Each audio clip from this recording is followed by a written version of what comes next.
were born in this country, and you really think about like slavery's probably 8, 12 generations separated before you got here. You're not a anything other than an American. You can be a dark-skinned American, you can identify as Black American, but ain't no African about you. You got the Northern American and the Southern American. That's about it.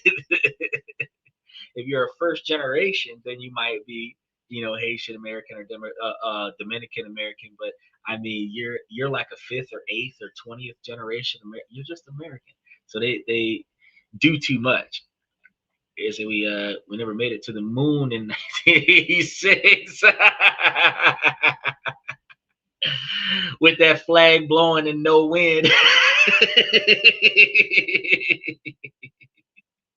ah, when they got there, but they didn't get there when they said they got there.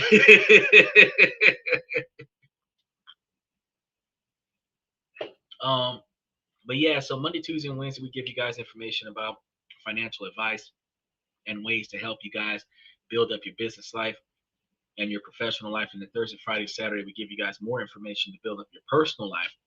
We do give you some financial advice, but it is how do you make better decisions that impact your money in your personal life. And then Sunday, we have questions and comments from the fans. I believe that in one of the upcoming Sundays, I'm going to be talking to Dylan about some of the things that he can do to boost up his income with less effort. Automate something or something so that he can stop doing what he does because he's a self-employed driver, which fantastic. But I was giving him tips on the show. I was like, hey, you can contract yourself out to a couple companies that might pay you a few $100 more to drive to do some armed security in your limo service. It just depends on what kind of vehicle you got, stuff to that effect. Because I'm always trying to find ways to help you guys be better at what you do, or find ways to help you guys retire from where you work. Because getting paid to stay at home and getting paid to not put in any effort is kind of the end all be all goal of your retirement lifestyle. Now, let's go ahead and get into today's topic, because there's always that feeling, right? The one where you've just bought the thing, whatever the thing is, the car, the watch, the bag that you've been dreaming about, something that you might have been lingering on for a little bit and looking forward to grabbing for yourself, or especially Christmas time. You're expecting these items to be given to you as a Christmas gift, and you get that little rush, that jolt of adrenaline as you unbox the brand new item and you post the photos online of you getting this item, and you get all these likes and congrats from the people on social media, and the messages start flooding in. For a second, maybe a few minutes, you feel seen successfully, like you finally made it. But then later that night, sometime the next morning, when you're alone and the buzz wears off, a different feeling is going to creep in. Oh yeah, it triggers your vanity. And what's funny about this is that people show off their stuff so much, and they do not have the common sense that God gave a Bessie Bug, because you got to understand this. 90+% of robberies come from the person doing the robbing knowing about the person being robbed. When you brag to your neighbors what you get in your family for Christmas, and then the Amazon box comes to your house and they snatch it up off your porch, they know what's in the box. You said it was coming. When you brag to your friends and your family about what you got in your car, and then somebody break the window in your car and take the stuff out your car. When you showing people videos and photos of all of the expensive stuff that's going on in your house, and then somebody run up in your house, this is why that happens. And actually, people do two things that's back-to-back foolish. because not only do you take an inventory of all of the most valuable things in your house, where it's located at in your house, and do a tour of the stuff that's in your house, then you do photos and videos of yourself leaving your house for an undisclosed period of time where the house is verified as empty right now, which gives the person that's going to knock you off the capabilities to run up in your house and take everything they seen on the video. He said, what's your favorite God made up by humans? That question answered itself. There's more than 400 gods to choose from. I mean, are you? I don't know, Steve. Because there's so many contradictions there, because they do not try to practice what they preach, but they preach it to somebody else to judge somebody else's life. If you live by Corinthians 1-21 and you treat people better than you expect them to treat you, and people will reciprocate by treating you better because you treat them better, that is going to build up what we call as karma. And on the surface of how we experience life, as they say in most Bible stories and stuff to that effect, is that the Lord that you have never seen or felt or heard from has his work done through the actions of the people in this society and how we interact with one another. So we can make a shitty life by treating everybody like garbage and then everybody shuts us out, or we can have a very fruitful life by treating everybody like kings and queens and gold, and then being highly valued by everybody around us. But that's really all the closest thing to that I can think about, because truthfully, the one thing that I don't like is not so much the ideology of the gods, it's the ideology of salvation to the magnitude where you were given the free will and the self-preservation skills and the strength to survive most things that you're put through, and yet you will sit there and pray for help instead of getting off your ass and applying yourself. And then you want to come on a Sunday and say faith without work is dead, and then you're going to ask me to sit here and pray for you, to pray for somebody to come and help us with it. I wasn't here when you got into your catastrophe, so when I showed up, we not supposed to be praying for help. I am the help. You're supposed to get this shit done. But people were passively putting it off on putting responsibility on allegedly a higher power. But if that higher power gave you responsibility to take care of yourself, why are you putting responsibility back on the higher power? That's like allowing your child to be independent, and then your child comes and asks you to do it for them. I thought you wanted to have your own responsibility. That's just my take on that matter. So you're saying people don't deserve it. I am not saying that people don't deserve nice things. People do deserve nice things. Where today's topic is going to cover why too many nice things unnecessarily, for the simple perspective of being positively praised by society because you got it, is the wrong way to go about it. Because if you've been thinking about something you wanted to get for a long period of time, you maybe even put a little bit of money aside to save up to go and buy it, so that making that purchase does not negatively impact your bottom line, and then you go and get yourself something nice. You get it because you want it, not because you want to show everybody else that you got it. That is perfectly fine. But if you wanted to buy something just so that you could show off with your friends that you got it, like, for example, getting the new PlayStation 6 with GTA 6 so that you can be the first person with GTA 6 online, just so that your friends can see you I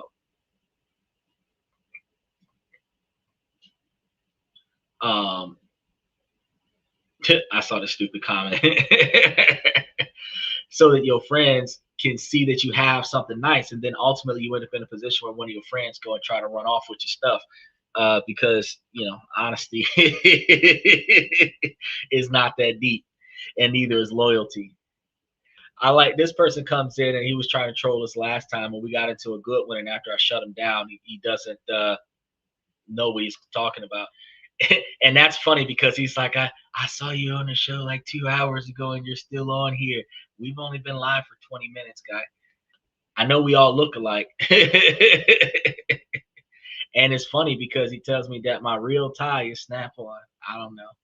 I don't have the energy to get into it with you today because you're not making no sense. Uh, what? A prudent man concealeth knowledge, but the heart of fools proclaimeth foolishness. Well, when you stop using your girlfriend's account and start showing up as a man, maybe we can talk about some stuff. Because once we figured that part out, we was like, that's all right. He trolling. He trolling. He claimed to be an alpha male yesterday and wasn't alpha male enough to show up on his own profile so that we could see him face to face. That's okay. I will donate to you. Well, I appreciate you, Mr. Jambone. Whatever you feel like it, however much you feel like it, just know that YouTube takes half of whatever you give me. So if you wanted me to have $10, you'd have to give me 20.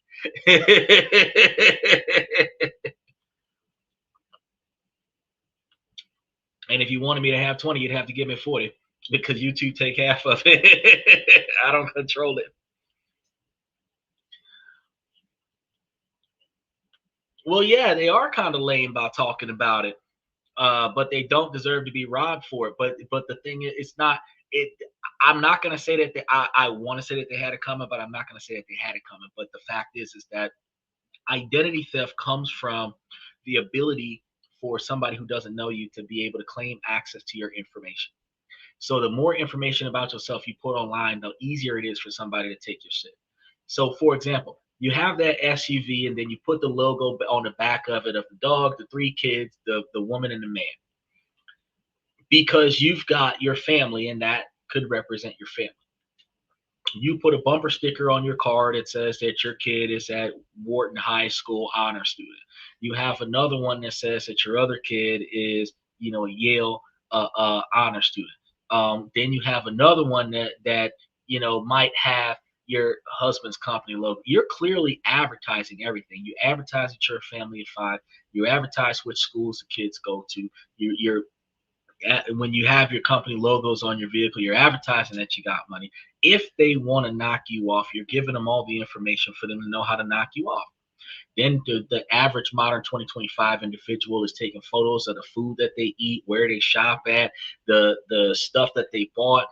Then they do tours of their house to show how organized their house is. And this is all of my fancy things. And, the people just know where to go to take their stuff from them. If you remember Home Alone, when the people pretended to be the security guards, the home security company, so that they could break into the house while the people weren't there. That stuff is based on true stories. The people can only rob you if they know that you got something worth stealing. So when you start promoting, steal this stuff from me, that's the biggest issue. So I mean, yeah, it's kind of lame. But we're gonna be talking about beyond that on tonight's show, exactly how bad it gets with these projections, because this actually more than being robbed, it ruins your finances. Is that a girl or a boy?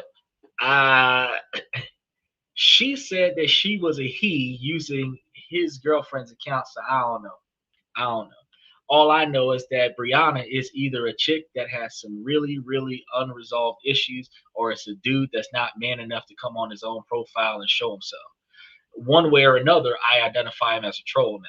So I'm just gonna have to bypass his comments because I like people to be authentic, because real men stand on their opinions and they show their face and stand on their opinions. That's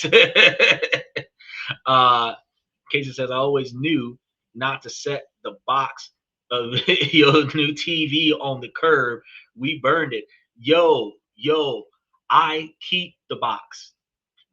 I don't ever get rid of the box. The box stays in the house behind the TV. Because if I ever need to move that TV, what am I going to put it in? The box that it came with. You always believe, oh, we're never, ever, ever, ever going to leave. So we're just going to take this and tear up the box and throw it away and get it out the way.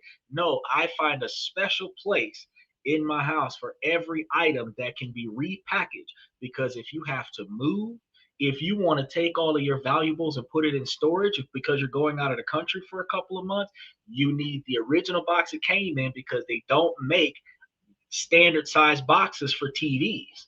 So you just keep the box. And that's probably the safest way to go if you're going to leave the country and people know that you got nice stuff. You take all your nice stuff and you put your nice stuff into a storage unit on the other side of town and just don't tell nobody. So when you leave the country, if they do break into your house, they ain't getting nothing because ain't nothing in there. What? Oh, he said that somebody got sprayed. Well, it didn't happen here, so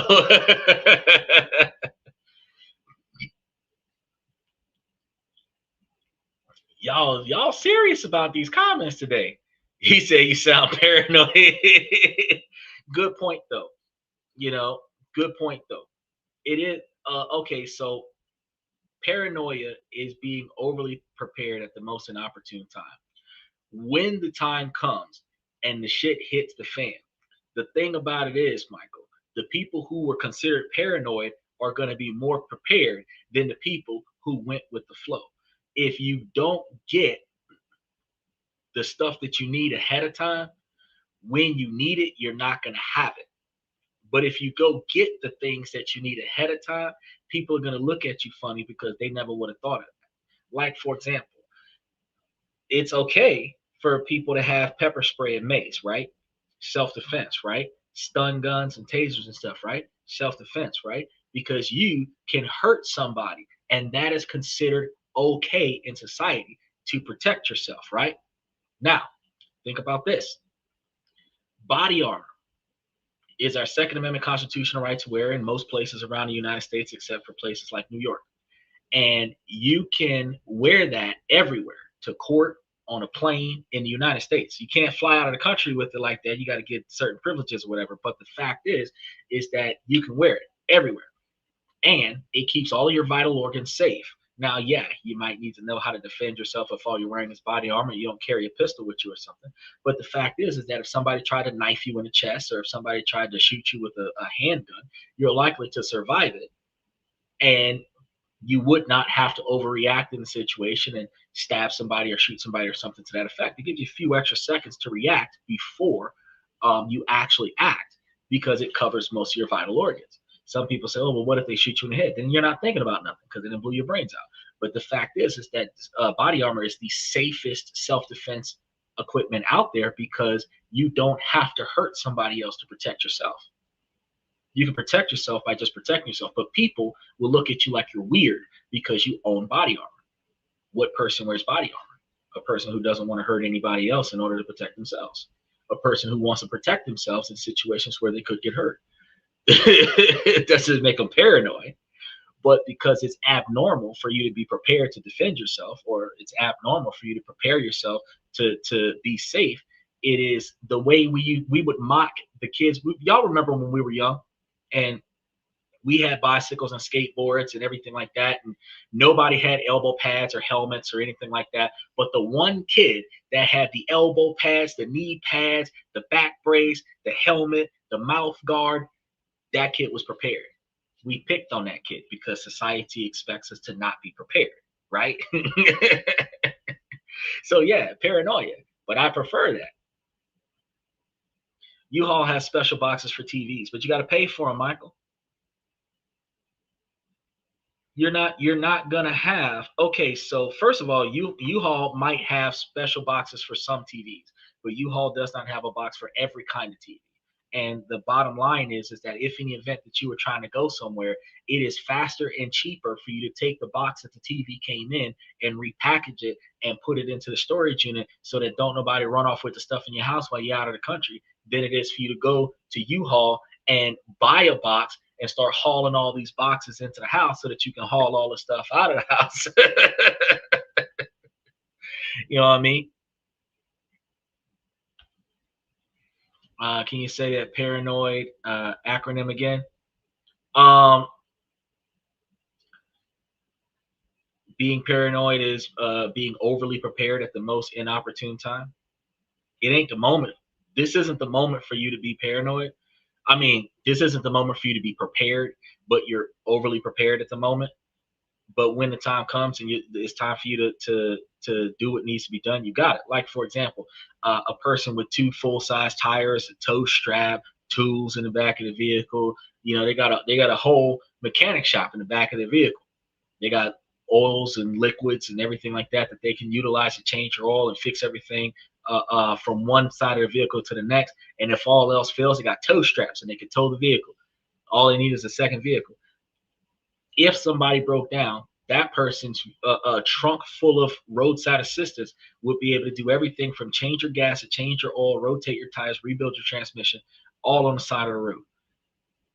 Now, while you're at Walmart trying to get a bunch of groceries, that trunk full of stuff is just in the way.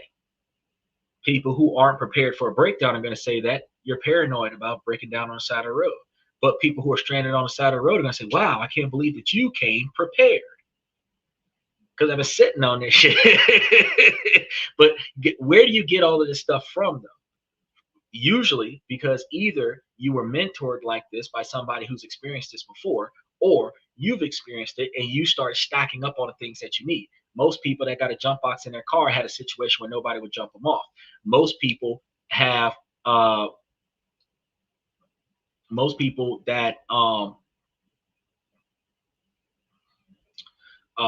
have extra tires, more than one full-size spare tire. They've had more than one flat at the same time. People who got 4 flats on a regular basis typically put themselves into a position to have a full set of tires somewhere that they can utilize in case of an emergency. Once we've experienced something bad, like most people have more than one credit card, more than one debit card, more than one source of payment, so that if one of their payment options go down, they know that they can hit the other card. Some people are responsible enough to offset. So you learn from experience, and when you learn from experience, what you typically do is you prepare for that pitfall, so that when that happens, you don't have a pitfall. If you've ever deposited money into an ATM machine and the ATM machine blocked your account, you start breaking up your money and start making small deposits. That way, that doesn't shut down your account. All it takes is for past experience to make you do things different. That's right. Best plan ahead. Hard. Anything that can help you. Right. I'm subscribing. Y'all need to make sure that y'all like and subscribe, because this is all we do is we give you guys information about how to better yourselves. And that wasn't even what the show was about today. That was a side topic, just answering y'all's questions before I got started, because I was looking for Dylan to pop in here. He said, if you leave in the country, you best sell everything. That's not necessarily true.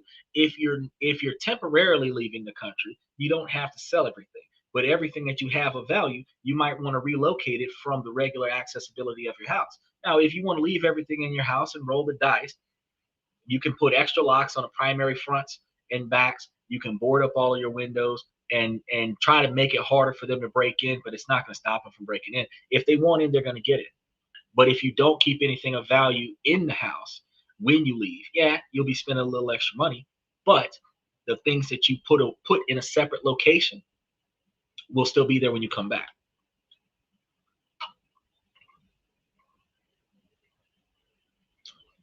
It's a 53-year-old on YouTube who has some views. Thank you.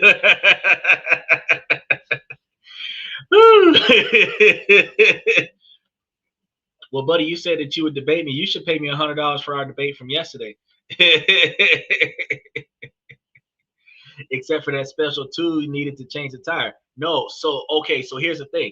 You've got the lock washers, and then the lock key that comes with most lock washers. And if you've ever bought different brands of lock washers, you'll find that there's multiple keys for the lock washers. But here's the thing. Instead of going through the trouble of having a special key for a lock washer, did you know that you could just buy 2 different size lug nuts and piss everybody off? That's all you got to do. You just get 2 different size lug nuts. And some people are like, what do you mean? Some lug nuts are in inches, some lug nuts are metric. If you get the inches lug nut and the metric lug nut and you alternate them, they're going to need either a 4-way to run off with your rims, or they're going to have 2 different crowbars to run off with your rims. They're not just going to be able to go there, size it up, and just whoop, whoop, whoop, and run off with your tires. But while we're talking about that special tool to change your tires, did anybody get that special tool to put the lock washers on your license plate so that don't nobody steal your license plate? Ain't nobody thought about that, because who's going to steal my license plate? Then when your license plate is missing,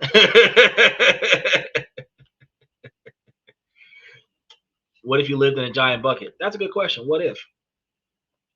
Not YouTube. Not YouTube. YT is Whitney, Sanford and Son. Oh, Fred Sanford. Fred Sanford had a son in a truck, and his son was named Lamont. All right, back to the show. We old now. We old. I had a friend got his license plate stolen. Well, if he was smart, he would have had bad plates on his vehicle. So when they took them, they would have took the old one, so you ain't got to turn them in. You know, I keep every set of plates that I've ever bought. They have to get destroyed in order for them to no longer be in my possession. Yeah. Police be having a field day with me when they try to pull me over. Where you get all them license plates from? Got them all in the back seat. They all mine, bro. They all belong to me, and I can do whatever I want with them. So until I do something bad with them, they're souvenirs. Now, we were talking about that, and y'all got to stay with us, because next week we're going to be talking about that Black hood mentality. Somebody brought it up last week on the show, and I said I was going to cover it, but I had already put this week up, so I was going to cover it next week. So y'all know y'all got to come for that, because we're going to be talking about that coming soon as well. But after you've bought something for yourself and you're full of yourself, and that's why we had that straw man topic about you know, buying things, hiding it when you leave, stuff to that effect. Then what? All you need is a lug wrench and a no. You need more than that. You need way more than a lug wrench and a lift. It depends on where the vehicle is at, because a lot of times you need the restraints up underneath the car to keep it from sliding. You might need more than a lug wrench, because the lift sometimes come in two pieces. You might need the long rod for the lift as well. That's it. You make it seem like it's all that easy, but ain't nobody riding around. Look, here go paranoia. Ain't nobody riding around with no NASA pit crew equipment in the trunk of their car, so that they can just roll up and just start and ride off with just your rims gone in 60 seconds. Oh boy. But right after you know the feeling has subsided, after you showed off all your stuff, you know, it gets a little bit quiet around you, and then that cold dread that settles in to your gut when you think about the bill that you just racked up for this situation. You start doing the frantic mental math, trying to figure out how you're going to cover what you just went and got. You start to wonder, is this thing really making me happy, or is it just making me broke? Once you start getting that mentality in, that's when things start clicking for you. Because if you ever felt that way after you done bought something that you probably should not have bought, you're not alone. This cycle, the public performance of success followed by private financial anxiety, is a trap that millions of us are caught in on a regular basis. It's a silent epidemic that promises confidence but delivers debt and stress, which is why we're talking about it today. So what if I told you guys that trying to look rich is the fastest way to stay poor?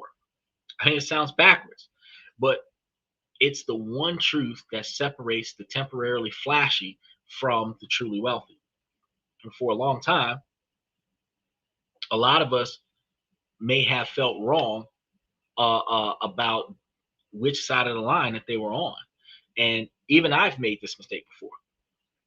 Bought things that I thought that I was supposed to buy to prove that I was doing well, right? And a lot of us go through this. And then all it did was dig us into deeper holes. And a lot of us might feel like it's impossible to climb out of it once we've gotten into some of these deep holes. And this is something that we have to confess to ourselves. But there's also a way out of it. And today we're going to break down the dangerous habits and look at the deep psychology behind this. So we're going to get down to the reasons why we do what we do. And most importantly, we're going to give you guys a clear and actionable plan to break free and start building real, quiet, unshakable wealth. Now, Brianna, she, he, them, they, I don't know your pronouns, said that I'll pay you 200 next week to debate, brother. I just followed you. I'll hit your email. I tell you what, why don't you give me $200 this week for debating with me yesterday, and we'll see what you do next week. Because I'm going to be here 7 days a week. But unfortunately, unlike most people, I'm not the kind of individual that is motivated by money to do things. I am motivated by logical and rational thinking to do things. And it does not make sense, since you trolled me yesterday, for me to compromise my whole show on a future bet that you might actually pay some money. So if you throw down the $200 today, then we'll see what happens. And because I'll be here 7 nights a week. But I mean, until you throw down the $200, limited discussion. And then back to the main topic. Appropriate debates, I mean, I encourage. But I mean, if you want to pay me $200 to debate with me about something insignificant, I mean, I gotta get it. I gotta get the money first. Especially since YouTube gonna take half of it. You give me $200, YouTube gonna take $100. So I'm really only gonna get $100. It's not all in a day's work. You'd really had to slide me like 6. That way I'd had 3 after the fact, and that $300 will cover the 3 hours, and that's $100 an hour, and that makes more sense. Now you throw me $600 today. I'll debate with you next week. I'll debate with you as soon as we hit that what. I put the hood mentality show on Thursday, so Friday would be available. So because I'm booking a calendar. Now, let's get back to this habit, because what is the habit really? It's a gravitational pull towards buying things that we don't need to impress people we barely know. Usually people we don't know at all. It has a name.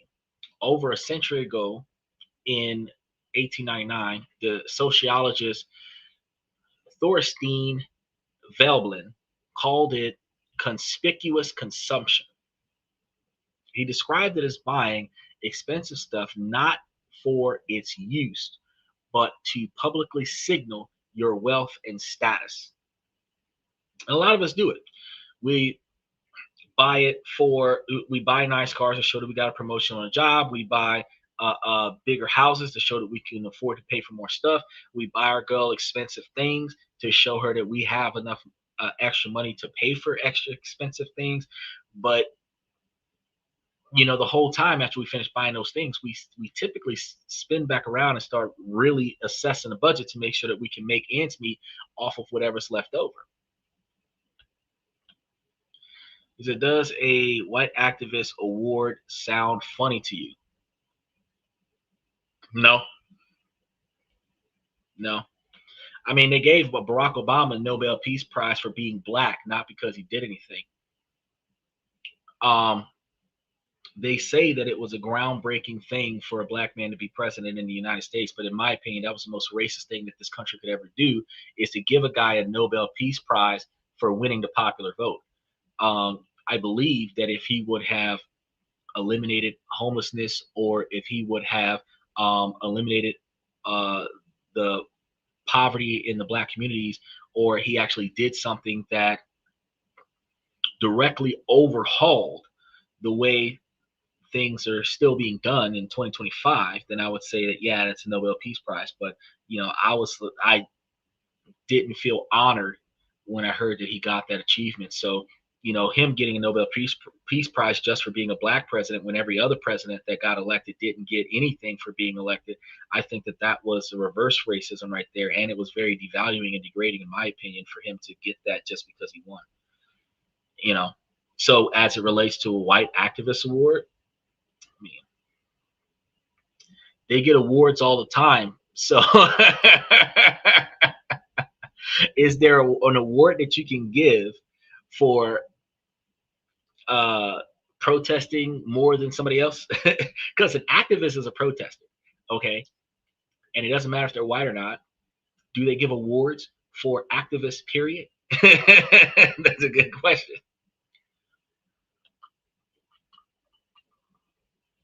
Someone fell victim to this and wanted to buy a Mercedes Benz for my last car. That's a waste of money. Ended up buying a Toyota. That's a smarter buy because my friend, she talked some sense into me. Yeah, you do not want to waste money on. I would love a Benz, but a Benz is overpriced and the maintenance is excessively expensive. You would do better getting the same luxury feel, luxury feel I'm gonna catch that. I'm gonna correct myself on that because I just seen what you said. That same luxury feel from a Lexus or a Camry that you would get from a Mercedes Benz. Now, the difference between the Camry and the Mercedes Benz might be the wide body style. So if you're a little bit overweight or you just have personal space issues, you might want to get a wider vehicle like a Hyundai. But besides that, yeah, the emblem on the front of the car, Maserati, Hummer, BMW, Mercedes Benz, it's overpriced. Jaguar transmission lasts less than 50,000 miles. So for those folks that run 25,000 or 30,000 miles a year, you be changing your transmission $5,000 per transmission every 2 years. Where a Toyota changed the transmission once every 15 years. I don't know. I stick with a Toyota. He said a Spanish kid got a black achievement. Oh, so my correction was I said activist. I'm exhausted, and it's a white achievement award is what he was talking about.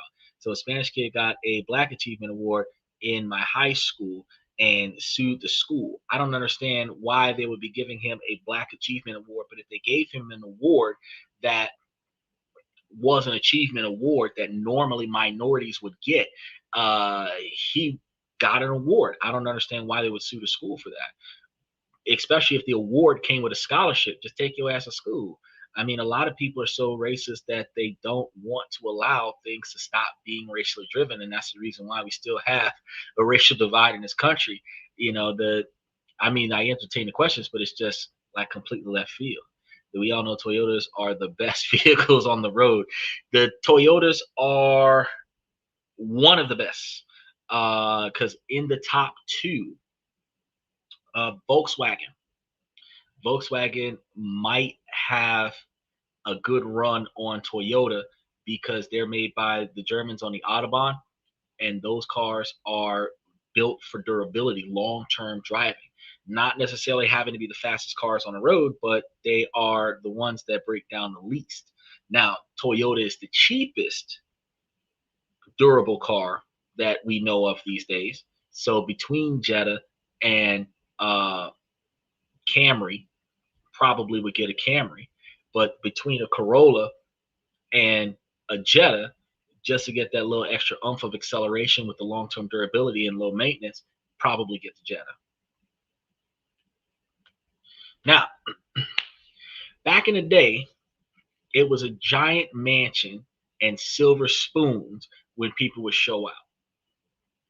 Back in the day when we had, most of us was out in the yard picking cotton and everybody that was in the house was privileged, it was getting a big old house and silver spoons that showed out.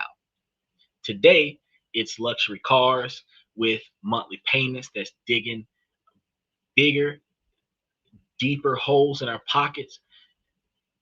Then we have those huge mortgage payments, the designer bag that could fund a retirement account for a year, and the constant stream of high-end gadgets.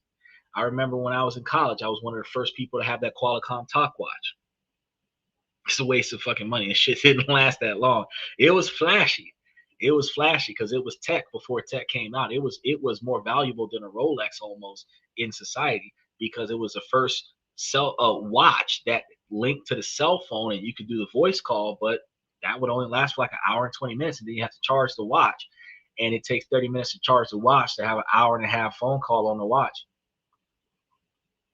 And the screen is super small, so you can't see very much.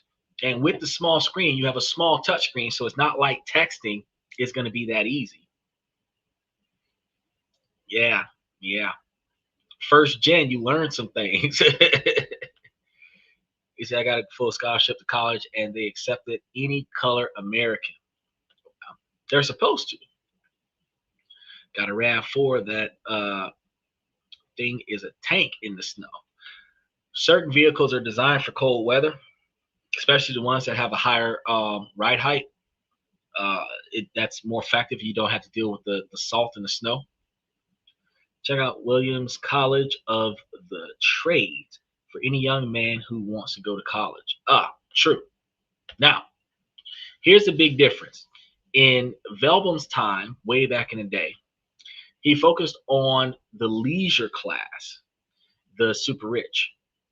Today, thanks to a few key things, this behavior has gone mainstream, infecting every single social and economic class. So it's no longer just the rich trying to outflex each other. It's everyone trying to look like the person one step above them on the ladder of success. And the psychology tells us this isn't just about money, it's about identity validation and a deep-seated fear of just being judged. The first bit of rocket fuel for this problem would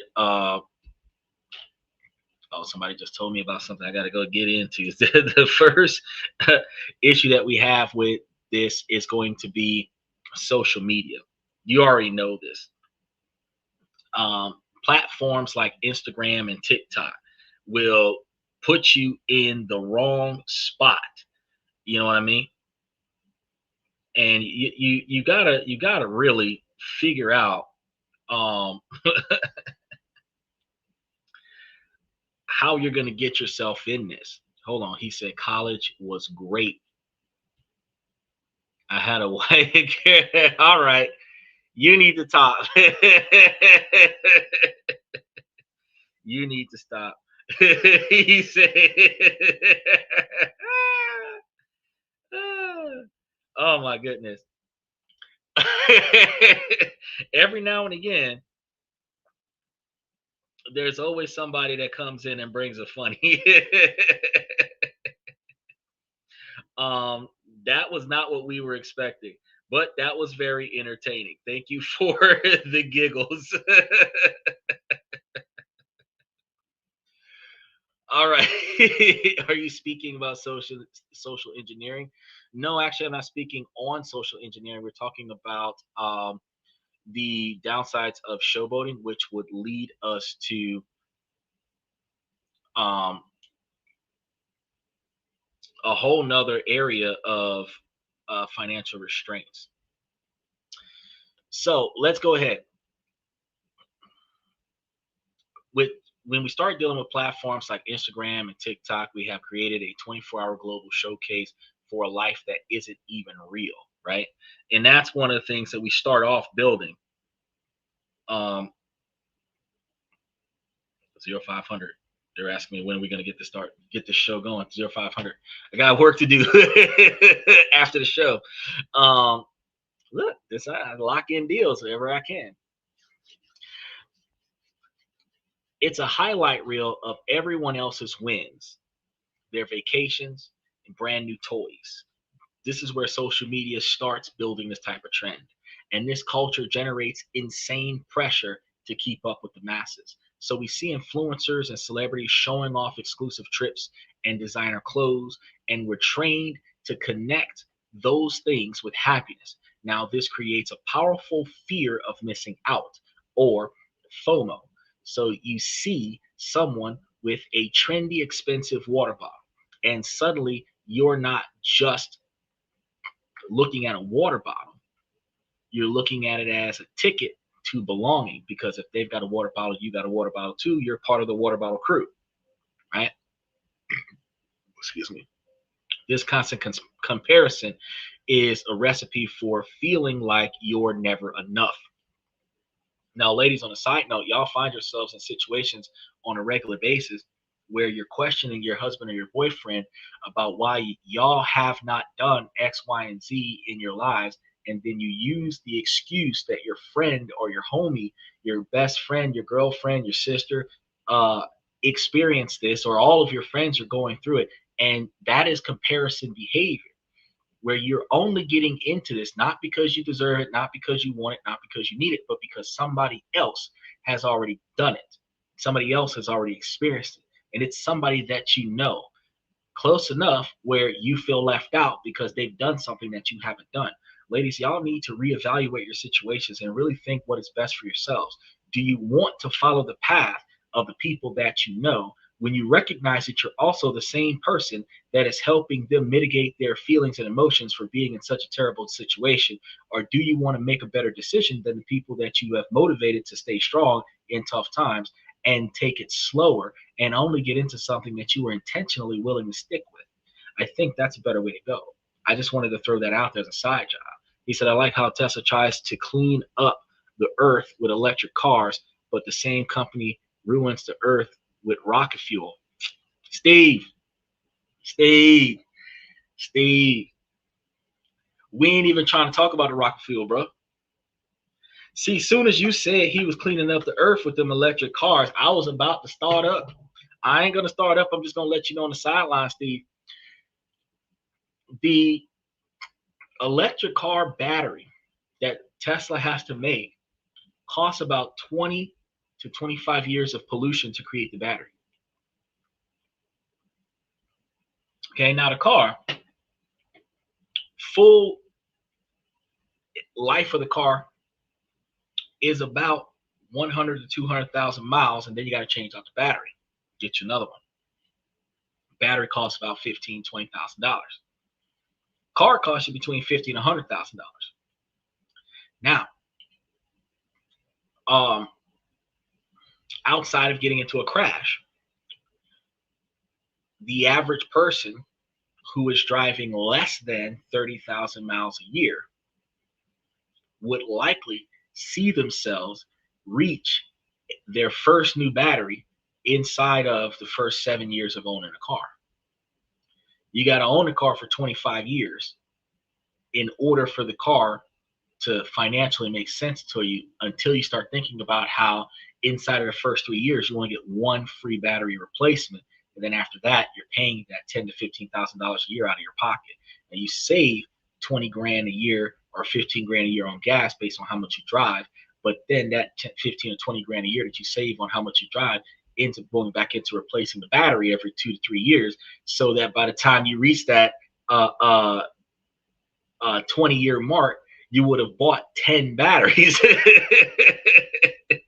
And the car isn't a profit in and of itself. I looked at that and I was like, she might as well go to diesel. The diesel vehicles run a long time, and it's the cleanest fuel, but the black smoke and the smell turns people off. Yeah, that's true. That's true. So if you can find you a diesel vehicle that has the exhaust going out of the top, run with it. It's the black smoke and loud noise, because most diesel vehicles are louder than the 4 cylinders. Now, the second thing that happens with keeping up with the Joneses is the accelerant. That rise of easy money. It's the arguably easiest thing that can happen to ever get you into debt.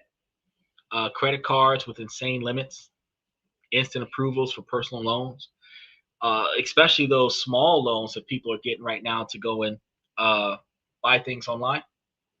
They do a credit check on you, make sure that you can afford it, and then they only have you pay like $25 or $50 a month for a bunch of stuff, where instead of you spending $2,000 on it right now, they'll make you pay like $15 to $20 a month for it for a few months until you've paid it off.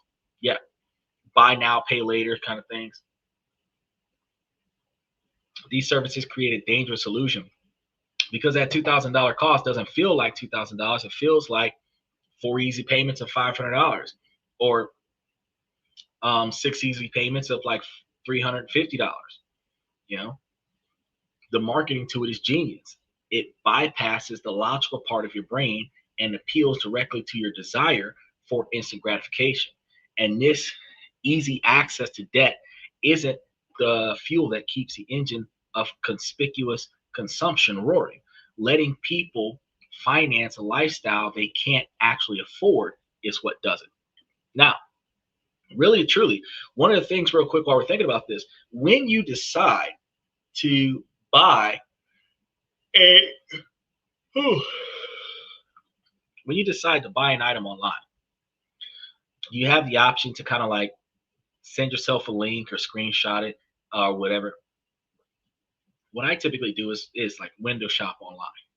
Is if I'm scrolling through things and then I decide that I want to get something, instead of buying it, I would put it into a text message, text the item to myself, and then if I decide again in 6 months that I want to buy it, if I can go back and find out where I text myself, I can go back to the window and go try to make the purchase.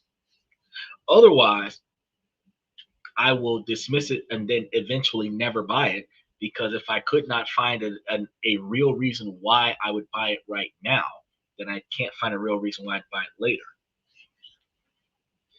You said you graduated high school in 1996. How about you? Yeah, it was about 1996. It's way back when. If you can't buy it twice, rule applies to this topic. You are supposed the that's one way to look at it. That is a good method though, but that's one way to look at it. If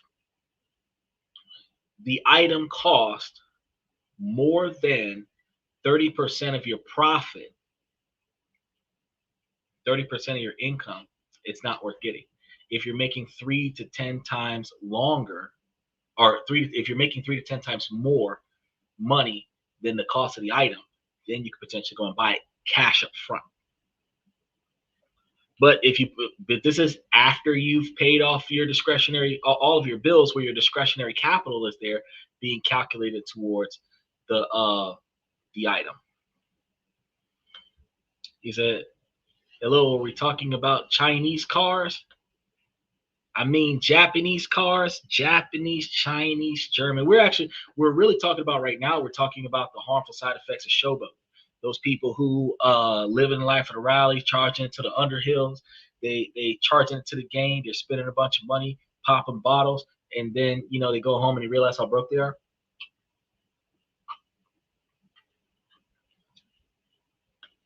You got here late.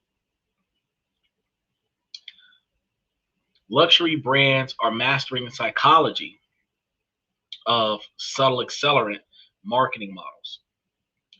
They aren't selling you a watch, they're selling you prestige. They aren't selling you a car, they're selling you power. They aren't selling you a handbag, they're selling you an identity. Their ads drill it into your head that the idea that owning their products makes you a success, tapping into our deep psychological need for significance and belonging.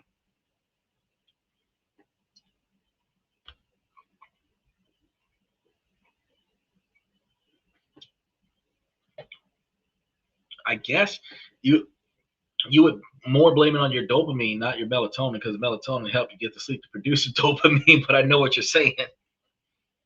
It is those dopamine injections, but it's also, what is the bonding gene? Can't think of it. Starts with a C. But the feeling of being alone, belong to a group, is stimulated by doing something that formulates a bond. Oh, of course, it's a choice to indulge. It's a bad choice to indulge. And a lot of people make that choice. But these are the reasons why they make that choice. And I'm going to be giving you guys ways to rethink your position real soon. A lot of us might think back when we first got a real job, where the salary that we felt was an insane amount of money, when we didn't have a lot of responsibility after years of living. Some of us might find ourselves living off romaine noodles, and we're going to feel like we made it with big cars and nice houses.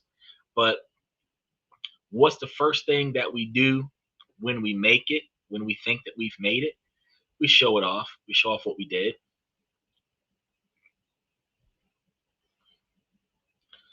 Good role models and bad habits. That's a good example.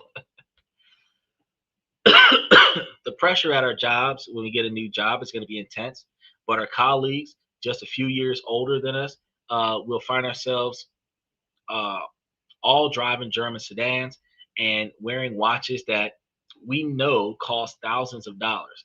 When we find ourselves driving a beat up 15-year-old car, it's a old little hatchback, and wearing clothes from a discount store, we're gonna feel like a total imposter.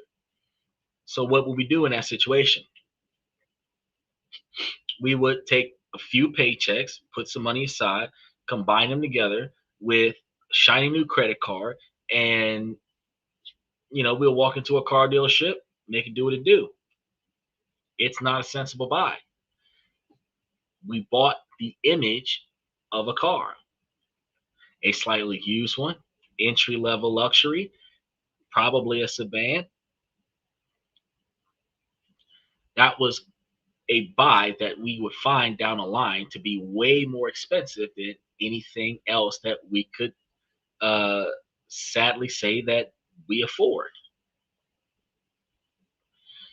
Now, most of us will never forget that feeling, though, of driving off the lot, that new car smell, the quiet engine, feeling like other drivers were looking at you differently while you're driving the car.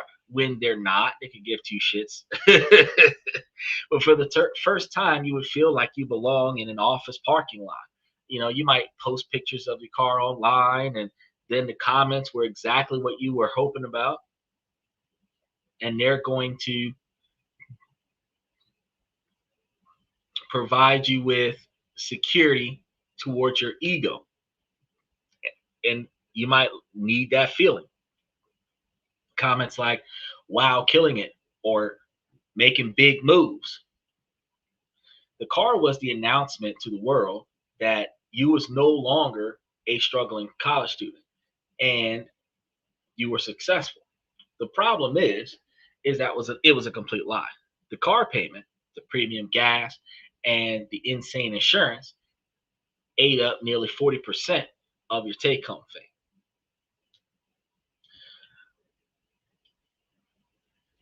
Having bought the symbol of wealth, and in doing so, you had taken your first big step towards becoming truly poor. The car was the first link in a chain that would wrap itself around your finances and mental health for years. This is the part of the story that nobody posts on Instagram. So the hidden wreckage behind the shiny facade, that's what we're going to be dealing with right now. If we start with the obvious, financial carnage, it begins with the debt hamster wheel, because you run and run and run, working your butt off every day, but you never actually get anywhere. Your entire income goes to paying for those things you already bought, monthly credit cards, bank statements, and other bills, because a source of dread starts looming over you. And you're going to see the purchases that you could barely remember, the fleeting joy that these purchases might have brought you in the moment, but the balance, oh yeah, that balance, isn't what it needs to be. But trying to find that balance is very real. Dylan says, I think my neighbors that has cute cyber trucks is jealous of my dealers. Oh yeah, everybody who's got a Foundation Series Cybertruck is pissed off right now, and it's not likely you're gonna get your money back. You're gonna drive around with that bastard. They're gonna kick in that insurance, and they're gonna be like, "Sure, you can give us the car back. You still got to pay a fee."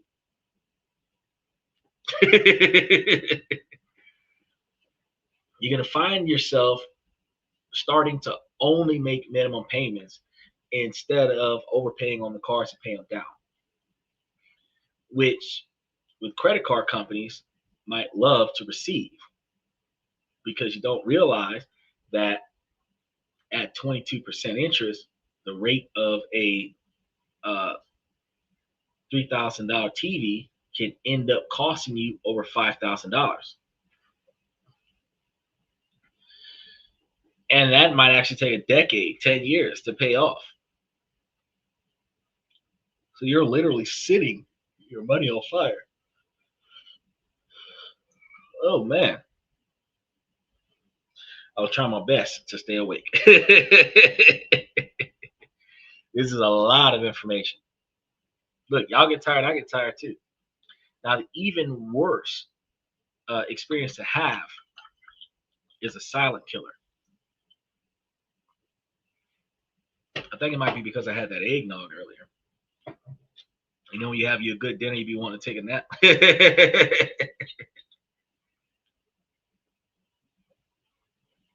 And some people experience that lifetime creep, that lifestyle creep. We're about to talk about that in a second. He said buying status symbols can also be an invitation for robbery or loss of life. Exactly. Exactly. So there's no reason to waste money on something like that. My first car in the military, 1998, Pontiac Grand Prix. You sure it wasn't a Pontiac POS? It was $5,000. You financed it at 28%. Woo! That's deep. 28%. That's a lot of money for a car. And for $5,000 back in 1998, that was woo. Well, you got to go to work early. You got to go to work early. I got to go to work late. I start working right after the show. Now, this is going to be when we start wasting our money on these things. This is going to be when the um, income goes up and your spending goes up right along with it. This is called lifestyle creep. You get a raise and think, great, I can afford nicer things. And then it's, well, you need new furniture for the nicer apartment. Then the people in the building go to that expensive gym, so you got to go too. Each decision feels smaller and more justified, but together they are a extreme disaster. Your cost of living raises to meet your new income, and you're going to end up as broke as you were before, just with more expensive stuff. It's wild, isn't it? Your lifestyle, no matter how much money you're making, is a paycheck to paycheck lifestyle. Just a financier version of it. I'm trying to tell y'all.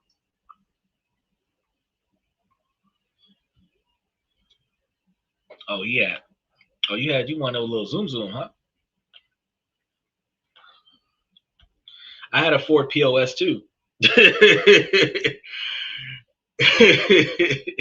used to run them buckets down the road. Them rust buckets. Them cars were a nice little first car driving skits that you can do. Try that nowadays. Kid gonna be looking at you like, where's the car? Firebird. What's a Firebird? Now, this is gonna lead to most of the heartbreak that you guys are gonna experience with, because there's gonna be opportunity cost.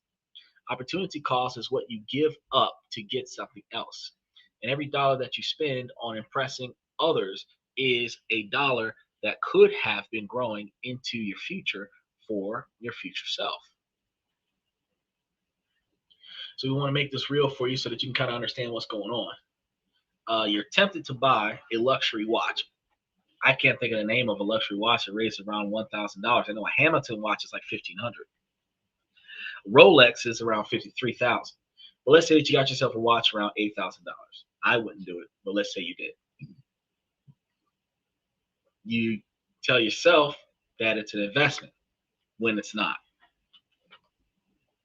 For most luxury goods, that's a lie that we tell ourselves to feel better. But what if instead of buying the watch, you invested it into a stock option? You could have done that. And historically, the stock market has returned an average of around 10% a year. And I found ways where you can get it for 15, 25. And now the past performance, being no guarantee of the future, results are not really all that guaranteed as it would have been earlier in the year. But let's just see what would happen based on some averages, because we're going to work this out, but we want to make sure that you guys understand the difference between how you can make yourself financially successful and how you can make yourself financially destitute.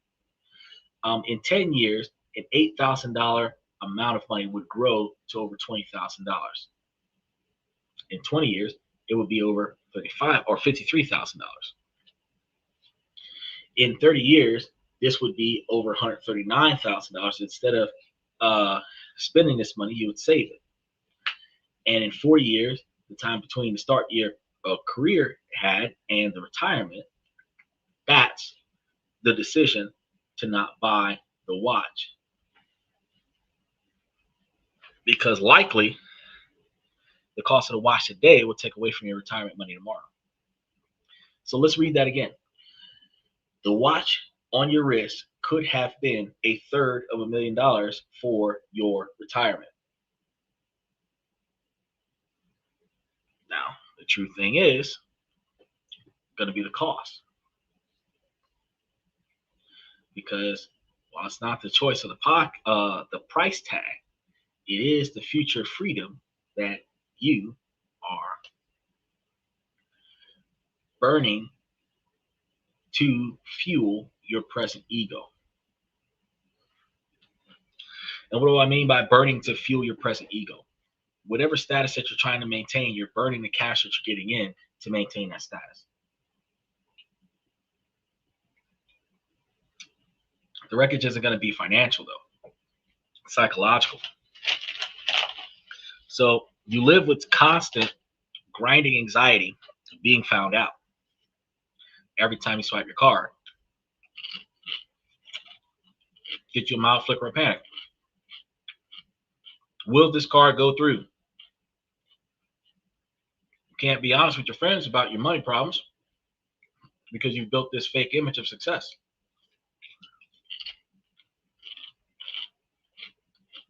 That's going to have you suffer in silence, isolated by the very lifestyle that you thought would make people like you more. Then when your identity is tied to your stuff and your happiness, this will depend on your next purchase.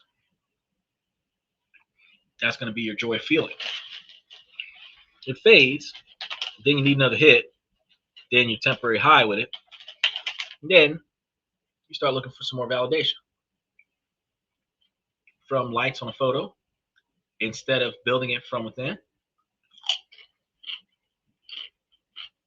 You're giving away a piece of mind to the opinions of strangers. Now, for me, that's the breaking point. I've come to this realization about 12 or 15 years ago.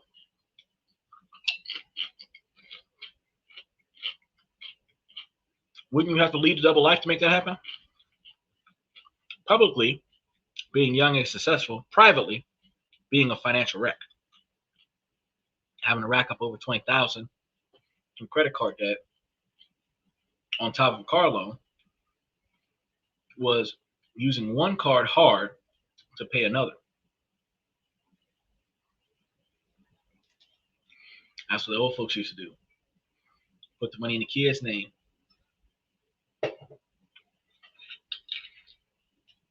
This is some rough stuff. So if any of this is messing with y'all, make sure that y'all take the time, because we be tired sometimes, and hit those notification buttons so that when you come back, you'll be able to get the rest of the information that we have for you. We're going to keep going here.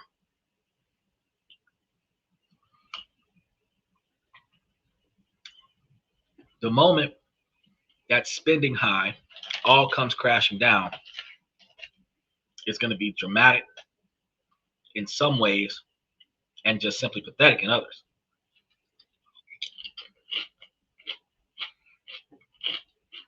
Driving around in this expensive car, warning light comes on in the car. Your symbol of success is no longer giving you a symbol of success. You had it towed to a dealership, and the next day, service manager calls, repair bills, going to be about $3,800. In these situations, you'll feel the blood running from your face. $3,800. At the moment when the shit hit the fan, you didn't have $380.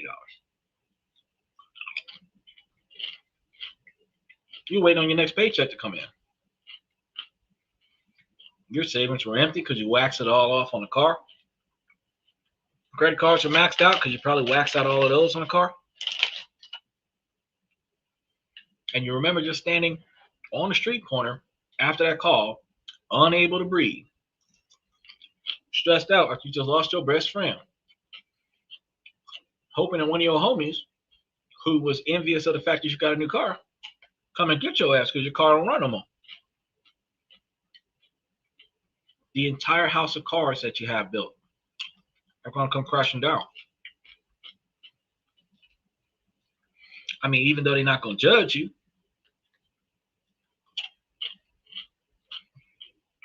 I mean, the fact is, car don't run no more. Now,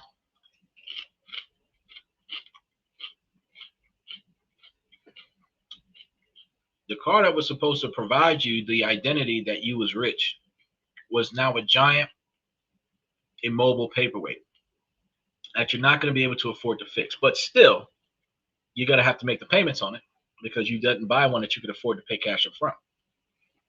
Find yourself in a situation feeling trapped. And for what? To impress people you barely know? Some people you don't even like. That's the moment of rock bottom clarity. Now, you're going to get it. Truth is, people in this situation, they're not rich. They're broke. And these broke people, with a few nice things, make it seem like they got it all. But they don't. They're still miserable. That's why the day that you observe something like that, or the day you hear it from me, you decided you're done with all that. Done with the performance. Done with the anxiety. Done with spending to look rich. And you're going to be starting to seriously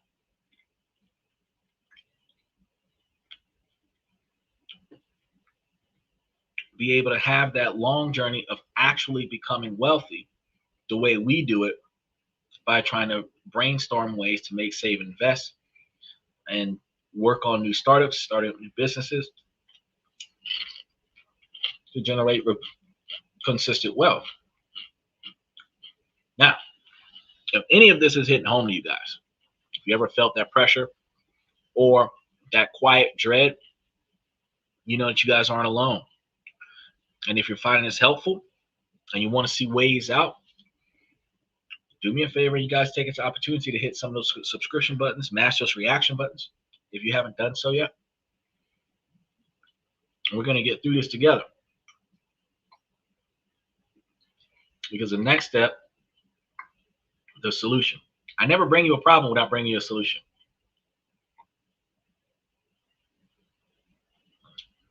And for some reason, the solution is always a second wind in comparison to the problem. But I like to be more forward thinking. So how do we break the cycle? We figured out the problem. It isn't about shame. It's about empowerment. It's about taking back control. So what we need to do is we need to walk through the 6 exact steps that can be utilized to pull yourself out of that mess and build a foundation for real lasting wealth. Now, before you change your habits, you have to change your mind. You have to redefine consciously within yourself what rich really means to you. We've been programmed to believe that rich looks like a fast car or logo covered bags. That's a lie. Real wealth isn't what you show, it's what you have inside of you now. True wealth is silent. It's not a loud car. It's not a quiet mind, free from money anxiety. That's what you're trying to be. Now, true wealth is having options. It's the freedom to say no.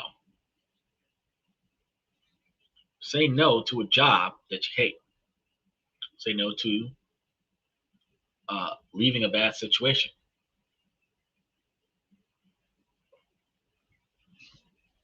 So don't just hang around when people are doing things that they're not supposed to do. Dip. To handle a financial storm, and you got to handle that storm without panicking. It's about having fuck you money. That's what it's about to have. And you have to have enough of it saved up and investments that you can walk away from anything that compromises your well-being. That is real power. And that's what you're aiming for. So here's your first task. Define your enough. You want to take out a piece of paper and write down what truly rich life looks like to you. Not what they've created on TV for you to wrap your mind around, or what they tape up on Netflix for you to wrap your mind around. We're talking about how you perceive it.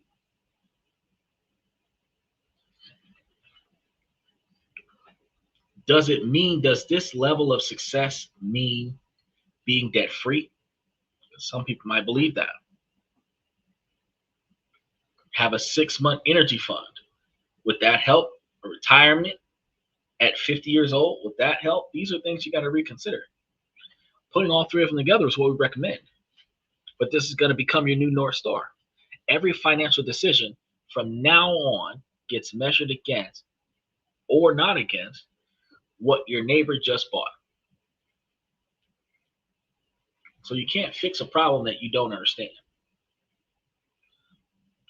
It's time to turn on the lights and face your financial realities, no matter how much or how scary that is. Now here's the second task, the spending audit. For the next 30 days, you want to be able to track every single dollar and cent that you spend. Coffee, tea, subscriptions, light nights on Amazon shopping, and then, using an app and a spreadsheet and notebook. Doesn't get much better than that. Now, at the end of the 30 years, categorize your spending into 3 buckets. You're going to have your needs, such as your rent, groceries, utility bills, stuff to that effect over there. Then your wants for things like things that generally make you happy, like a hobby or book. And then what impresses others, since that's what you're doing this for, to impress others. You got to ask yourself, though, was that fancy dinner about the food? Or was it for something else? Now, think about those Instagram posts. Is that what you're doing this for? This isn't about judgment. It's about data. You'll have it stacked at how much money is flowing into the third bucket, how much money is flowing out. The word budget makes people cringe. They see it as a restriction. That's the word that is used in the wrong fashion. because you are supposed to look at whatever you get yourself invested in before you seriously lock in your investments.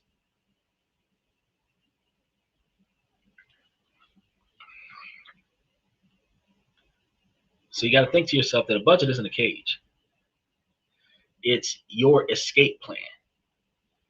So it's telling you that your money were to go instead of wondering where it went. Your money needs to go instead of wondering where your money went. Now, your third task is to pay yourself first. That model is always equally important. But before you pay the rent, before you pay the groceries, you take a second percentage of your income and you move it to a separate savings account or investment accounts completely different. This is going to be money for the future. Now, the best way to do that is to accommodate with the other person. You want to set up an automatic transfer for the day after you get paid. You've never, ever, ever seen the money. So you're not tempted to spend it.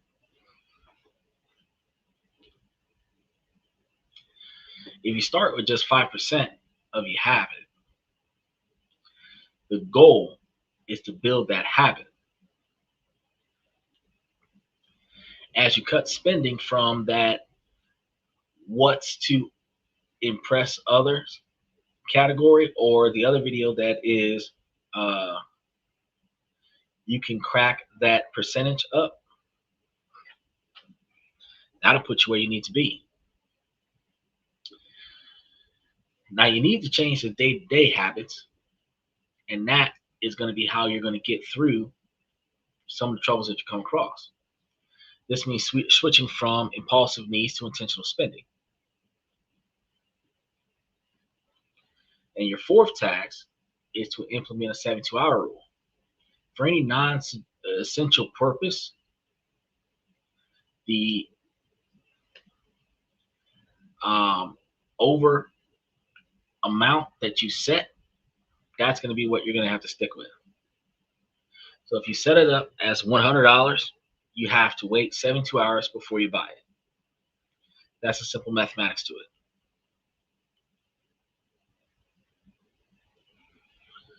It gives you that emotional time pulse to elapse and fade before you start making a move on escalation with the other person. Doing that 72-hour pass does this to get closer to the rich life idea that some people are identifying as. And buying these things for yourself or to manage what someone else thinks about you, that'll be a huge drawback. Now, could the money be used to buy freedom faster, financial freedom? 9 times out of 10, the urge will definitely pass.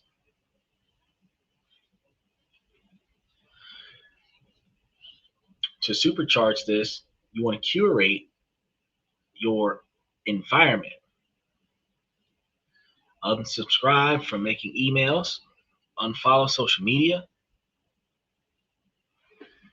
and that will make you feel less likely to need to pay attention to other things. And this will ultimately help you protect your assets. So that money that you're now saving needs a job. It's a job to make more money. This is the magic of compounding interest. And to process where your money starts, making it its own monetary creature. Yeah. And this is going to create an unstoppable snowball of wealth for you. Now, your fifth task is going to be very simple. Open an account. Investing can sound intimidating, but it's easier than ever before. So you don't need to be a stock market genius. For most people, the best strategy is to open a low-cost brokerage. And this is going to be when you consistently invest in a broad market, right? Then the goal isn't to get rich quick. The consistency is what you're aiming for. This is how the real wealthy operate. It's built not through lucky bets, but through years of disciplined, boring, automated investing.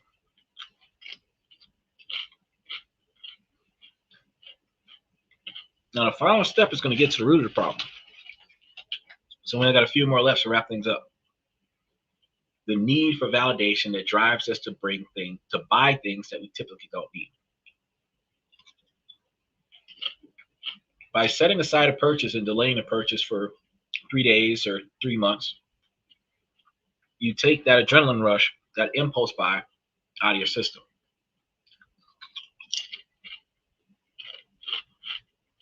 However, if you're going to stop getting that validation from purchases, you need to get it from somewhere else. Now, the best source is going to be inside of you. So your final task is to invest in yourself. Take the money that you free up from the impress others category and redirect it towards things that actually grow your skills and potentially bring you some happiness. Instead of a $500 handbag, spend that money on a course that teaches you a new skill. Instead of a $2,000 watch, get a gym membership that will improve your health for years instead of leasing a luxury car. If you use the money for therapy to work through your insecurities, ladies, that makes you feel the need to show off. These are investments with a compounding return on your life. They build your competence, health, and your connections. Things far more valuable than any material that you can learn. And then when you're feeling guilty or genuinely good about yourself, that need for external validation is faded because you validate yourself.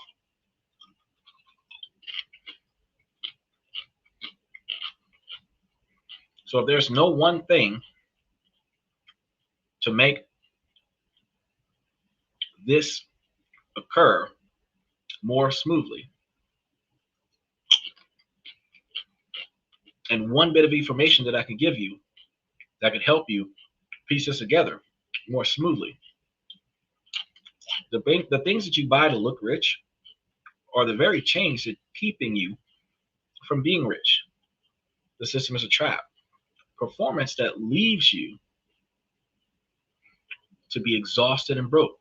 And hey, we're burning the midnight oil. We're exhausted here. True wealth is not performance. It's peace. It is stability and freedom from financial responsibility.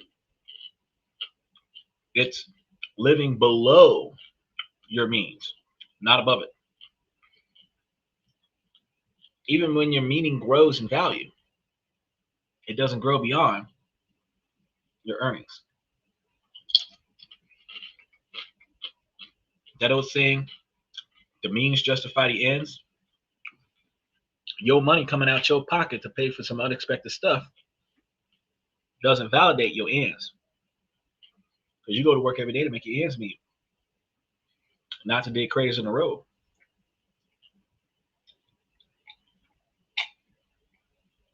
So when you have this quiet confidence of knowing that your money is working for you, that is the first level of control of your own life. It's a freedom over flash, peace over possession. And I want to hear from you guys.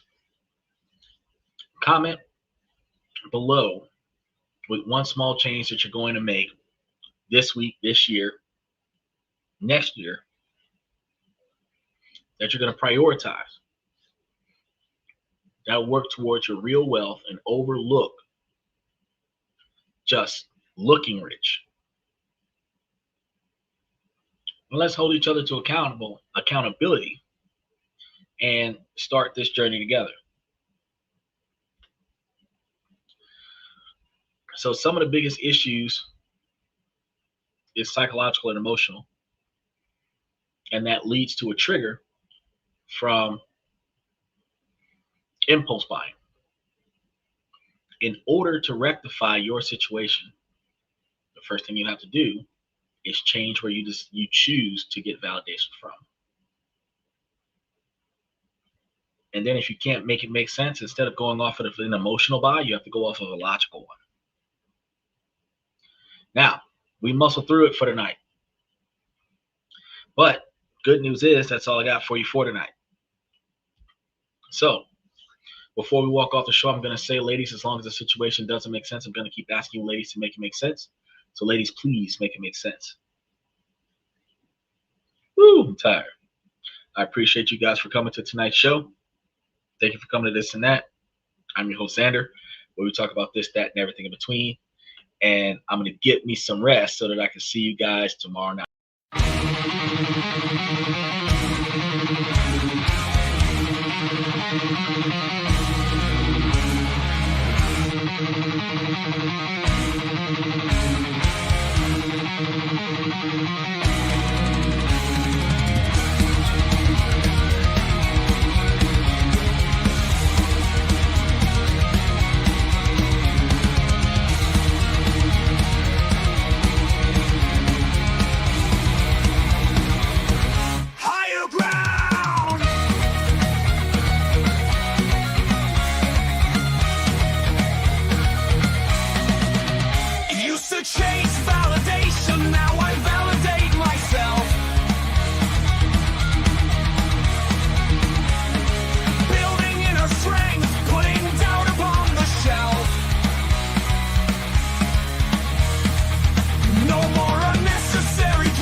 My network is my net worth.